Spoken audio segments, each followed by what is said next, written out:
So good afternoon guys, good afternoon. एक और नए वीडियो में आप लोगों का स्वागत है भाई लोग। Afternoon afternoon. सो आज अपन करने वाले हैं एक लॉन्ग टर्म रिव्यू अपनी हाईनेस का। ये काफ़ी टाइम से पेंडिंग था, तो मैंने सोचा चलिए कल अपन सर्विसिंग करा के आए हैं, आज अपन एक लॉन्ग टर्म रिव्यू कर ही लेते हैं इसका। सो आज का वीडियो थोड़ा सा लंबा हो जाएगा, सो वीडियो में बने रहिएगा। अपन फुल डिटेल्ड बात करेंगे इस गाड़ी को अपन ने कहाँ कहाँ यूज़ किया है, अपना एक्सपीरियंस कैसा रहा है अपनी राम प्यारी हाईनेस के साथ। इस गाड़ी को लेके करीब करीब 7 से 8 महीने हो गए हैं और मैंने इसको कुछ 12,500 किलोमीटर चला लिया है। अभी अपन ओडोमीटर चेक कर लेंगे, तो इस गाड़ी में पूरा डिटेल्ड बात करने वाले हैं कि क्या प्रोज हैं, क्या कॉन्स है, क्या अच्छा है, क्या बुरा है, खुल के बात करेंगे। कोई ऐसे छुपाने वाली बात नहीं है उसमें। तो जो भी अच्छा होगा उसके बारे में अच्छा बोलेंगे, जो बुरा होगा उसके बारे में बुरा बोलेंगे। तो आज ये डिटेल्ड रिव्यू रहने वाला है, तो बने रहिएगा वीडियो के साथ। चलिए शुरू करते हैं आज का ये वीडियो। सो आइए पहले देख लेते हैं अपन ना ओडोमीटर। तो अपन ने इसको चलाया है, जैसे आप देख सक रहे हैं 12257 12,557 किलोमीटर्स। गाड़ी को लेके कुछ 7 से 8 महीने हो गए हैं, 7.5 महीने 8 महीने हो गए हैं, ठीक है। और 3 फ्री सर्विसिंग अपन ने करा ली हैं इसकी, ठीक है, जिसमें कोई भी मेजर चेंजेस नहीं हुआ है। सब basic oil filter, air filter और ऑयल चेंज होता है। तो इसके अलावा कुछ मेजर चेंजेस अपन ना कुछ भी नहीं हुआ है और कोई काम नहीं हुआ है इसके अलावा। सो अगर मैं बात करूं इसकी बिल्ड क्वालिटी की, तो बिल्ड क्वालिटी वाइज तो यार ये बहुत ही बढ़िया गाड़ी बनाई है होंडा ने, ठीक है। अभी आप कहीं से कहीं तक भी देख लेंगे, आपको कोई भी वाइब्रेशन या कोई भी चूँ चाँ की कहीं से भी आवाज़ नहीं आएगी। इवन आप यहाँ पे इनके स्विचेस देख लोगे या ओडोमीटर देख लोगे, एकदम क्लीन फिनिश है। मतलब कहीं से कहीं तक भी आपको ऐसा नहीं लगेगा कि आपने पैसा खर्चा किए है और कहीं ना कहीं आपको कमी लग रही है। तो फिट एंड फिनिश वाइज गाड़ी बहुत बढ़िया है। अब आ जाते हैं सेकंड पॉइंट इसके इंजन परफॉर्मेंस पे, ठीक है। ये 350 सीसी का इंजन आपको, मैं स्पेक्स पे नहीं जाऊंगा, ठीक है, मैं इसमें सिर्फ अपनी एक्सपीरियंस शेयर कर रहा हूँ। तो इंजन वाइज आपको बहुत लीनियर पावर मिलता है इसमें। ऐसा नहीं कि एकदम से किसी गियर में आपको बहुत सर्ज मिल जाएगा, किसी गियर में आपको एकदम से कम पावर मिलेगा, ऐसा कुछ भी नहीं है। आपको लीनियर पावर मिलेगा हर गियर में। हर गियर का रेशियो जो है पावर के अगेंस्ट में बहुत बढ़िया है, ठीक है। क्योंकि इसके जो गियर्स हैं वो लॉन्ग गियर हैं, ठीक है, as compare to other vehicles, other जो कॉम्पिटिटर्स हैं। तो उस लॉन्ग गियर के हिसाब से आपको जो परफॉर्मेंस लॉन्ग राइड पे मिलती है वो बहुत ही बढ़िया मिलती है, ठीक है। मतलब अगर आप हाईवेज़ पे चला रहे हो 500 की राइड कर रहे हो, तो जो आपका गियर रेशियो है और जो आपको इंजन की परफॉर्मेंस मिलती है इस गियर रेशियो से, वो बहुत ही तगड़ी है, ठीक है। कोई हीटिंग इशू नहीं मिलता है आपको। इंजन तो इसका रिलायबल है ही है, ठीक है। हीटिंग इशू बिल्कुल भी नहीं है। मतलब हर गाड़ी नॉर्मल थोड़ी बहुत तो हीट होती है, बट ऐसा नहीं है कि जो इसके कॉम्पिटिटर्स के हिसाब से आप देख रहे हैं, आपको फुट पैक्स पे कहीं ना कहीं कोई भी आपको हीटिंग इशू नहीं दिखाई देगा, आपको गर्मी महसूस ही नहीं होगी। मतलब मैंने तो इस गाड़ी को 6,000 kilometre with in a span of 2 weeks चलाया है। मुझे से कहीं तक इसमें हीटिंग इशू की प्रॉब्लम नहीं लगी है, ठीक है। इवन दो ये एयर कूल्ड इंजन है, ठीक है, फिर भी इसमें हीटिंग इशू वेरी मिनिमल है as compare to other competitors, ठीक है। आप अगर इस पे 80 से 90 की स्पीड पे चलाते हो तो बहुत स्मूथ राइड मिलती है। मतलब अगर 100 भी चला लोगे, 80 से 100 का जो इसका ड्राइविंग लिमिट है वो बहुत ही स्मूथ लिमिट है। आप मतलब आपको पता ही नहीं चलेगा, इतनी बढ़िया गाड़ी चलती है 80 से 100 की स्पीड में। कोई वाइब्रेशन आपको फील नहीं होते हैं इसमें, वाइब्रेशन तो है ही नहीं। मतलब कोई आप मिनिमल की बात कर रहे हो, मैं तो बोलता हूँ वाइब्रेशन है ही नहीं, ज़ीरो वाइब्रेशन है। ना आपको कुछ फील होएगा फुट पैक्स पे, ना आपको आएगा कुछ सीट पे, ना आपको कुछ वाइब्रेशन फील होगा हैंडल बार पे। तो ज़ीरो वाइब्रेशन है एज़ कम्पेयर टू इधर आरी ले लो या आपकी एसडी ले लो। तो वाइब्रेशन के नाम पे तो ज़ीरो है ये। ठीक है। तो ये है कुछ अपने इंजन का परफॉर्मेंस है ना, गाड़ी का परफॉर्मेंस से रिलेटेड। सो ओवरऑल अगर मैं बोलूँ कि आप इस गाड़ी को लॉन्ग राइड्स के लिए चला रहे हो तो आपको कोई थकावट फील नहीं होगी, आपको बहुत मज़ा आएगा। आप एक एक दिन में 500-600 किलोमीटर आराम से चला सकते हो, बिकॉज वाइब्रेशन नहीं है। स्मूथनेस इतनी बढ़िया है इस गाड़ी में कि आप कंटिन्यूस चलते ही जाओगे। आप 100, 150, 200 किलोमीटर से नीचे तो ब्रेक लोगे ही नहीं, ठीक है। तो इसीलिए ये गाड़ी चलाने में आपको बहुत मज़ा आता है। अब नेक्स्ट आ जाते हैं जी माइलेज पे, क्योंकि मेन अपने इंडिया का तो कंसर्न ही वो है कि कितना देती है भाई। तो माइलेज अगर मैं बात करूं तो अगर सिटी की बात करूं, मतलब इसका यूजुअल माइलेज डिपेंडिंग ऑन आपकी राइडिंग कैसी है उस पर डिपेंड करता है। तो बट इसकी रेंज जो है वो 30 से 42 के बीच में है, विद इन 30 to 40 किलोमीटर्स की रेंज आपको मिल सकती है। ऑन एन एवरेज अगर सिटी में चलाते हो, नॉर्मल स्पीड में चलाते हो तो 35 से 37 आपको आराम से दे देगी ये हंस के, ठीक है। और अगर हाईवेज पे चलाते हो with in a limit of 80 to 90 with in 100, तो आपको 38 से 40 के बीच में आराम से मिल जाएगी। अब ये डिपेंड करेगा आपकी राइडिंग कैसी है, क्योंकि हर बंदा अपने हिसाब से चलाता है गाड़ी। कोई भगाएगा, कोई एक लीनियर मोशन में चलाता है, फिक्स क्रूजिंग 80 की स्पीड पे चलता रहता है। इसके लिए इसका जो माइलेज है वो आपको 38 to 40 के बीच में आराम से मिल जाएगा। गाड़ी का जो 5th गियर है ना, वो आपके लिए बस एक क्रूजिंग स्पीड वाला गियर है, ठीक है। आप इस गाड़ी में जो 4th गियर है, ठीक है, उस पर आप 80-90 तक आराम से जा सकते हो, ठीक है। सिटी में चला रहे हो या हाईवे पे भी चला रहे हो। बट जैसे आपको अगर क्रूज़ करना है, आपको स्टेडी जाना है, आप 5th गियर लगा लो। 5th गियर में आपको ज़्यादा पावर नहीं मिलेगा ओवरटेक करने के लिए, बट वो क्रूजिंग गियर है। तो आप 4th गियर में या तो डाउन शिफ्ट करके आप ओवरटेक कर लो। बट अगर 5th गियर लगा रहे हो तो उसमें ज़्यादा ओवरटेकिंग नहीं होगी, बट वो एक लीनियर चलेगा क्रूजिंग के लिए। बात करूँ इसके सस्पेंशन की, तो आगे जो हैं वो आपको मिल जाते हैं टेलीस्कोपिक सस्पेंशन, ठीक है, और पीछे मिल जाते हैं स्प्रिंग वाले सस्पेंशंस। आगे के जो टेलीस्कोपिक सस्पेंशन हैं ये नॉन एडजस्टेबल हैं, और पीछे वाले जो स्प्रिंग वाले हैं वो 3-वे एडजस्टमेंट वाले हैं। कहने को पब्लिक कहेगी कि सस्पेंशन थोड़े हार्ड हैं, बट मेरा जहाँ तक मेरा एक्सपीरियंस रहा है, ठीक है, हाईवेज़ में आपको थोड़े से जो सस्पेंशन है ना वो हार्ड ही चाहिए रहते हैं, ताकि आपको राइड ज़्यादा बम्पी ना हो। अगर ये सस्पेंशन थोड़े से अपन इनको लाइट कर देंगे तो बम्प ज़्यादा लगेंगे, क्योंकि आप हाईवे पे चल रहे हैं तो आपको बम्प ज़्यादा लगेंगे। बट हाईवे के हिसाब से ये जो सस्पेंशन है ये परफेक्ट है। हो सकता है कि आपको सिटी राइड में थोड़ा सा जर्क लगे, बिकॉज बम्प्स में आपको ऐसा थोड़ा सा लगे कि थोड़े सस्पेंशन हार्ड हैं, बट हाईवेज़ के हिसाब से ये सस्पेंशन परफेक्ट है। सो अगर अपन इसके कंसोल की बात करें तो इसका कंसोल जो है जिस प्राइस पॉइंट में ये गाड़ी आती है उसके हिसाब से काफ़ी सारी इन्फॉर्मेशन प्रोवाइड करता है। तो आप यहाँ छोटा सा डिस्प्ले दे सकते हैं जिसमें आपको सब कुछ मिल जाता है। टोटल गाड़ी कितनी चली है, ट्रिप ए में कितनी चल रही है, ट्रिप बी में कितनी चल रही है, टाइम क्या हो रहा है, बैटरी का मीटर मिल जाता है आपको कि बैटरी कितनी पावर है बैटरी में, डिस्टेंस टू एम्प्टी मिल जाता है आपको, ट्रिप ए ट्रिप बी में एवरेज कितना दे रहा है, सब कुछ मिल जाता है आपको, ठीक है। इवन आप ट्रैक्शन कंट्रोल, अगर आप ऑफ रोड चला रहे हो तो ट्रैक्शन कंट्रोल इस बटन से आप ऑफ कर सकते हो। जैसे ही आप गाड़ी स्टार्ट करोगे तो वो ट्रैक्शन कंट्रोल वापस से स्टार्ट हो जाएगा। सारे कंसोल को कंट्रोल करने के लिए आपको यहाँ पे स्विचेस दिए गए हैं, तो आप यहाँ से स्विचेस इजीली ऑपरेट कर सकते हो। स्विचेस की जो क्वालिटी है आपको वो बढ़िया दी गई है। अभी तक 18 महीने में मैंने इसको गर्मी वर्मी में भी चलाया है, साउथ राइड भी करी है, तो उसमें आप देख सकते हैं स्विचेस की क्वालिटी कहीं से भी डिटीरिएट नहीं हुई है, ठीक है, बढ़िया चल रही है। इसमें आपको ब्लूटूथ भी मिल जाता है, बट मैंने तो कभी यूज़ नहीं किया। आई डोंट थिंक वो नेविगेशन ब्लूटूथ के हिसाब से वो किसी काम का है, तो ना ही यूज़ करें तो बेटर है।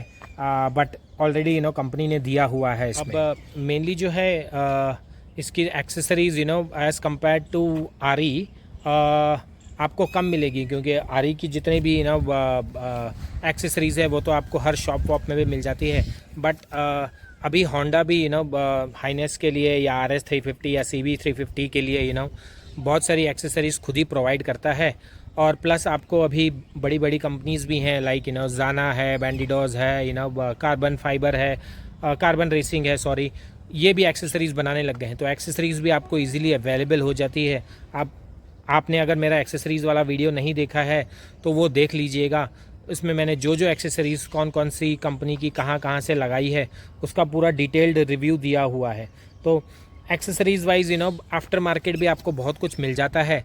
तो अगर आप चाहें तो आफ्टर मार्केट लगा सकते हैं, नहीं तो आप कंपनी से भी लगा सकते हैं, उनके पास भी एक्सेसरीज़ ईज़िली अवेलेबल है। तो एक्सेसरीज़ तो आजकल यार जैसे बहुत सारी मिल जाती हैं, हर कंपनी की मिल जाती है। मतलब जो मेजर कंपनीज हैं, बड़ी बड़ी कंपनियां वो भी बना रही हैं, सब एक्सेसरीज़ मिल जाती है।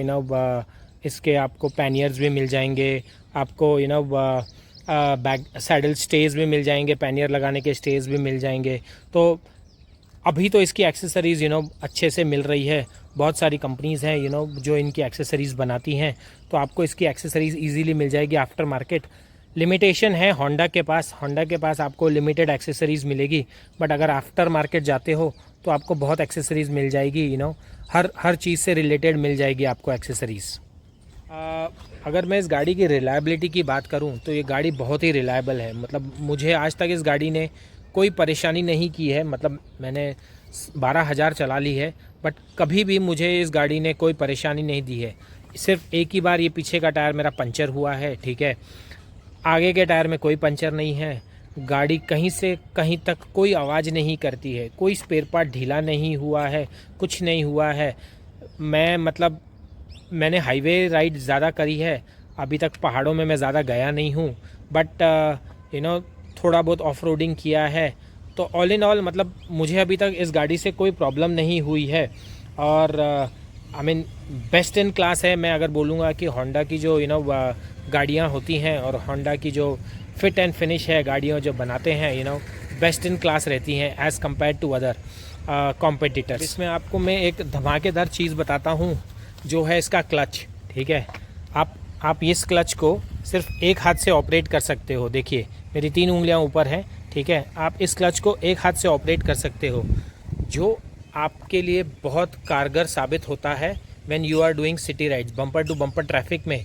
अगर आप ट्रैफिक में फंसे हो तो ये क्लच आपका बहुत हेल्प करता है। इससे आपकी रिस्ट नहीं दुखती है, हाथ नहीं दुखते हैं। आप इसको कंपेयर कर लो आरी से कंपेयर कर लो या जावा से कंपेयर कर लो। मैं इसके लिए इन कंपनियों का नाम बोल रहा हूँ क्योंकि इन कंपनियों के पास इसके कॉम्पिटिटर्स की गाड़ियाँ हैं।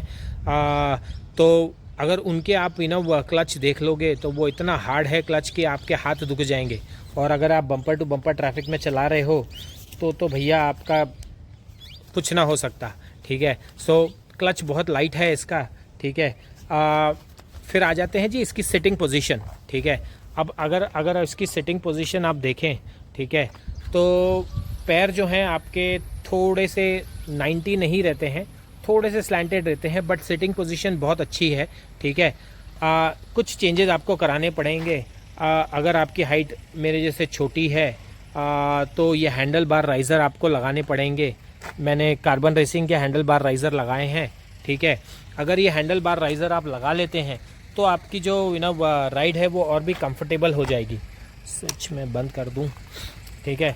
आपकी राइड जो है वो और भी कंफर्टेबल हो जाएगी। बात करें ये तो मैंने सीट थोड़ी सी एडजस्ट कराई है क्योंकि मेरी हाइट के हिसाब से, बट सीट की हाइट तो ठीक ठाक है। अगर आप 5-6 एंड अबाव हैं तो आपको कोई भी प्रॉब्लम नहीं होने वाली है बैठने में।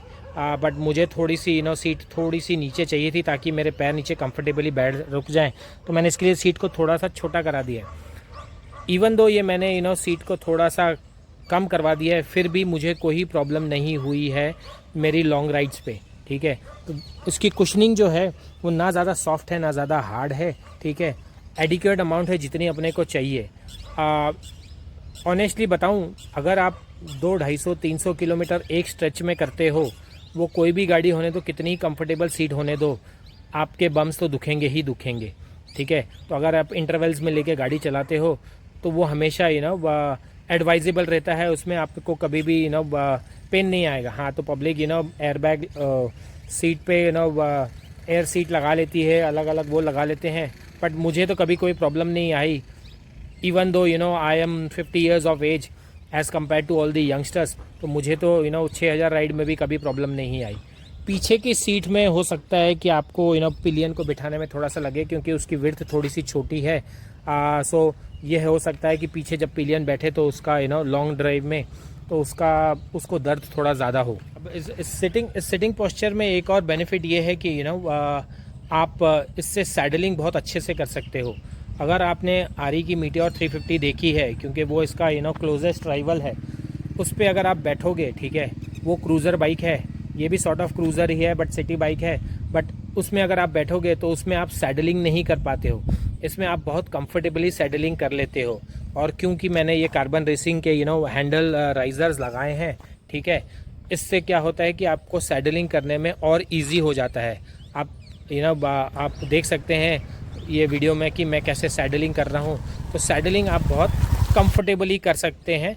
इसका जो टैंक है वो कंपनी तो क्लेम करती है 15 लीटर का है, बट आई थिंक 15 से थोड़ा ज़्यादा है, 16, 16.5, 17 लीटर आ जाता है। और इजीली आप 450-500 किलोमीटर एक राइड में जा सकते हो। आपको घड़ी घड़ी रिफ्यूल कराने की कोई ज़रूरत नहीं पड़ती है, क्योंकि आपको 40 की एवरेज मिल जाती है। तो 400-500 किलोमीटर आप आराम से जा सकते हो। तो अगर आप एक दिन की राइड कर रहे हो 500 किलोमीटर, तो एक टैंक फुल कर लिया, आप आराम से अपनी डेस्टिनेशन पे पहुंच जाओगे।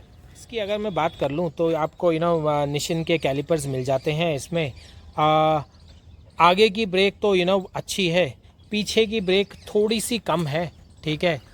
मैं नहीं कहूँगा कि एकदम ख़राब है, बट ओके है। बट आगे की ब्रेकिंग बहुत अच्छी है, ठीक है।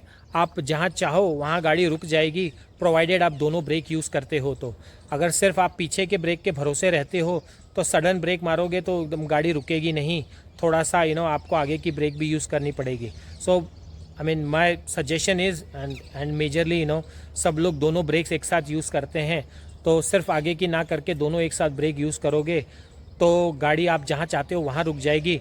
इसके साथ साथ आप अगर इंजन ब्रेकिंग करते हो तो वो ज़्यादा बेटर है, ठीक है। इंजन ब्रेकिंग से आपकी गाड़ी की लाइफ भी अच्छी रहती है, आप ब्रेक्स पैड की लाइफ भी अच्छी रहती है। आप पूरे ब्रेक पे भरोसा नहीं कर रहे हो, हर बार ब्रेक नहीं दबा रहे हो, तो ब्रेक पैड्स की लाइफ बढ़ जाती है। प्लस कंट्रोलिंग ईजी हो जाती है आपकी गाड़ी की इंजन ब्रेकिंग से। तो आप इंजन ब्रेकिंग भी करिए, साथ में ब्रेक्स भी लगाइए आगे की पीछे की। इससे आपकी जो ब्रेक पैड की लाइफ है बढ़ेगी, आपका खर्चा कम होगा। बहुत सारी अपन ने पॉजिटिव बातें कर ली इस गाड़ी के बारे में। अब इसमें कुछ नेगेटिव बातें भी हैं, तो उससे रिलेटेड भी अपन डिस्कशन कर लेते हैं, क्योंकि हर गाड़ी में पॉजिटिव और नेगेटिव तो होता ही है, तो इसमें भी है। बट वो आप कैसे ओवरकम कर सकते हैं उसके बारे में भी मैं बता दूंगा, ठीक है। तो पहला जो इसमें नेगेटिव है जी, वो है इसकी लाइट, ठीक है। इसकी लाइट जो है ये सिर्फ सिटी राइड के हिसाब से लाइट है, ठीक है।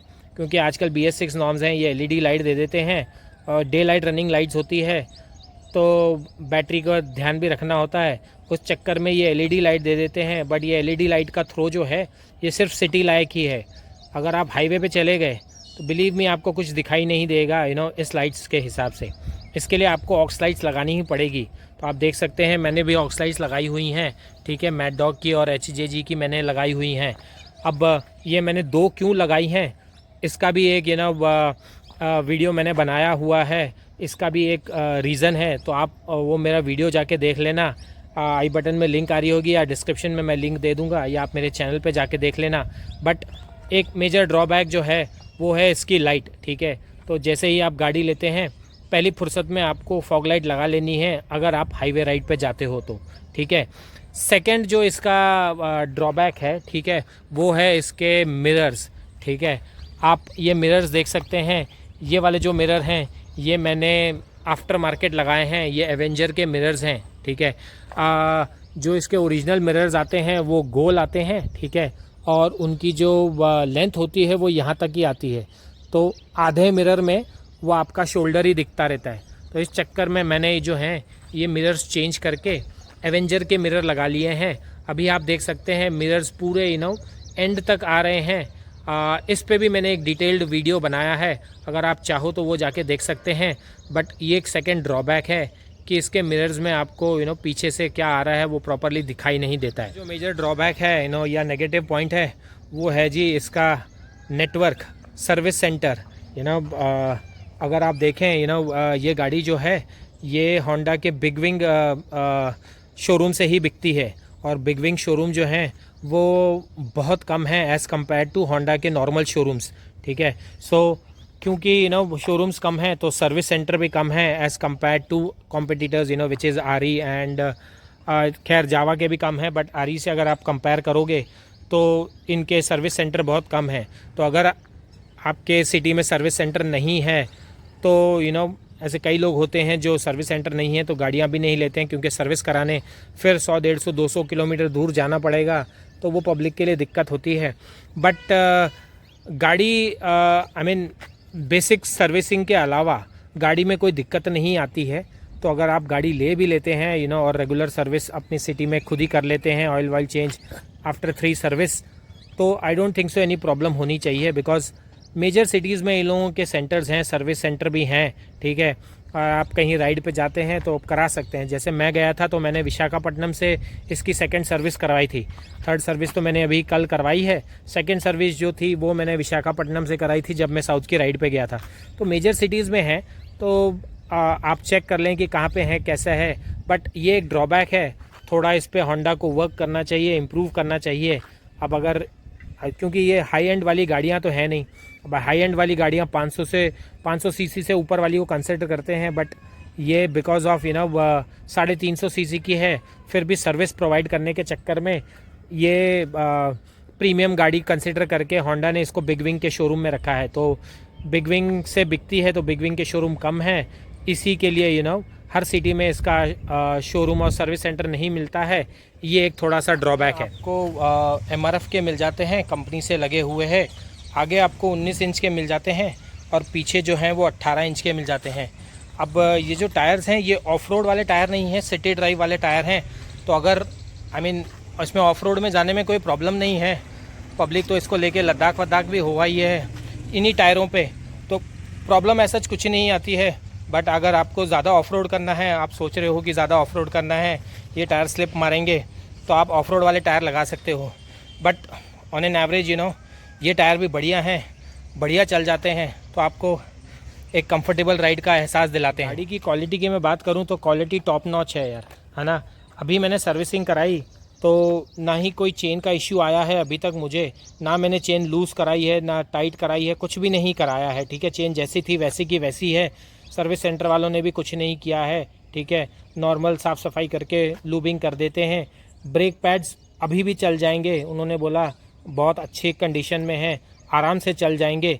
तो 12,000 किलोमीटर में, अब ये डिपेंड भी करता है कि आप गाड़ी कैसे चलाते हो, कितने ब्रेक्स मारते हो। सो 12,000 किलोमीटर में आप देखोगे तो मेरा खर्चा जो है वो सिर्फ 2,000 रुपये पर सर्विस आया है, ठीक है। जिसमें वो बेसिक ऑयल चेंज होता है, ऑयल फ़िल्टर चेंज होते हैं और एयर फ़िल्टर चेंज होता है, बाकी वो साफ़ सफाई करके लूबिंग वूबिंग कर देते हैं, ठीक है। बस वही खर्चा आया है। तो 12,000 किलोमीटर मैंने चलाया है और मेरा खर्चा जो सर्विस सेंटर से आया है वो 6,000 3 सर्विसिंग का आया है, 2-2 हज़ार की कॉस्ट लगी है, ठीक है। मैंने इसमें एक पैसे का एडिशनल खर्चा नहीं किया है in relation to brake pads, in relation to change pocket भी बढ़िया है, आगे की ब्रेक भी परफेक्ट है। तो और इसके अलावा जो एक्सेसरीज़ लगाई हैं वही मैंने खर्चा किया है, उसके अलावा मेरी गाड़ी पे मेरा कोई भी खर्चा नहीं हुआ है। यही दर्शाता है आपको कि इस गाड़ी का फिट एंड फिनिश कैसा है, ये गाड़ी कैसी बनी हुई है, इस गाड़ी में क्या दम है, कंपनी ने ये गाड़ी कैसे बनाई हुई है। तो ओवरऑल अगर अपन बात कर लें तो यार ये गाड़ी तो यार मतलब प्यार हो गया मेरे को तो इस गाड़ी से।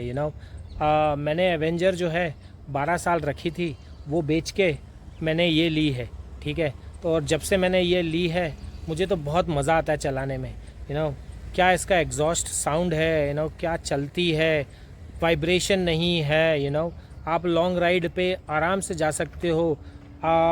इवन मतलब गाड़ी का फिट एंड फिनिश ऐसा है कि आपको अगर आप कुछ कैरी नहीं भी करते हो, कोई स्पेयर पार्ट कैरी नहीं भी करते हो, तो भी आपको कोई प्रॉब्लम नहीं होने वाली है, क्योंकि मुझे तो ना मेरी केबल टूटी है, ना मेरी एक्सीलेटर वायर टूटी है, ना ब्रेक का कोई इशू आया है। मतलब अभी तक 12,000 किलोमीटर में मेरी एक बार भी कुछ भी नहीं टूटा है, टू बी ऑनेस्ट, ठीक है। तो अब मुझे अभी तो ऐसे लगने लगा है कि मैं जो भी एक्सेसरीज़ साथ में लेके जाता हूँ, क्योंकि मैं साथ में लेके जाता था, वो ना ही लेके जाऊँ तो अच्छा है, क्योंकि यूज़ तो कभी होती नहीं है। मतलब ये इसकी बिल्ड क्वालिटी है, you know. So reliability wise, you know, fit and finish wise, you know, Honda की रिलायबिलिटी का कोई जवाब नहीं है, ठीक है। गाड़ी जो इन्होंने बनाई है, ठीक है, उसका I mean best in class है, यू नो। हैंड्स ऑन है, यू नो। कोई भी गाड़ी इससे कंपेयर कर लो आप, यू नो, ये बेस्ट इन क्लास ही निकलेगी। सो जहाँ तक, यू नो, मेरा एक्सपीरियंस था, ये सारी बातें, यू नो, मैंने सोचा आप लोगों से डिस्कस कर लेता हूँ, क्योंकि यही सब चीज़ें हैं, यू नो, जो मायने रखती हैं गाड़ी से रिलेटेड, ठीक है। सो अगर आप सोच रहे हो, यू नो, होंडा CB350 या होंडा हाइनेस लेने का, तो आंख बंद करके ले सकते हो। आप जिनके पास है वो लोग भी मेरे को कमेंट करके बताइएगा, यू नो, कि आप लोगों का एक्सपीरियंस कैसा है हाइनेस के साथ, आप लोगों को क्या क्या पॉजिटिव क्या नेगेटिव लग रहा है, और मैंने जो बातें बताई हैं वो आपको कितनी सही लगती हैं, कितनी गलत लगती हैं, ठीक है। तो यही था जी आज का वीडियो। मैंने सोचा चलो एक अच्छा सा रिव्यू वीडियो बना लेता हूँ। वीडियो थोड़ा लंबा हो गया है, बट बहुत ज़रूरी था कि आप लोगों को मैं इसकी बारीकियों से, यू नो, बारीकियों के बारे में बता दूं, ताकि कोई भी लेना चाह रहा है उसके लिए हेल्पफुल हो जाए। So thank you very much आपका वीडियो यहाँ तक देखने के लिए। अगर नए हैं चैनल पे तो सब्सक्राइब कर लेना, लाइक और कमेंट करना तो यार बनता है। फिर मिलेंगे अगले वीडियो में। Bye bye.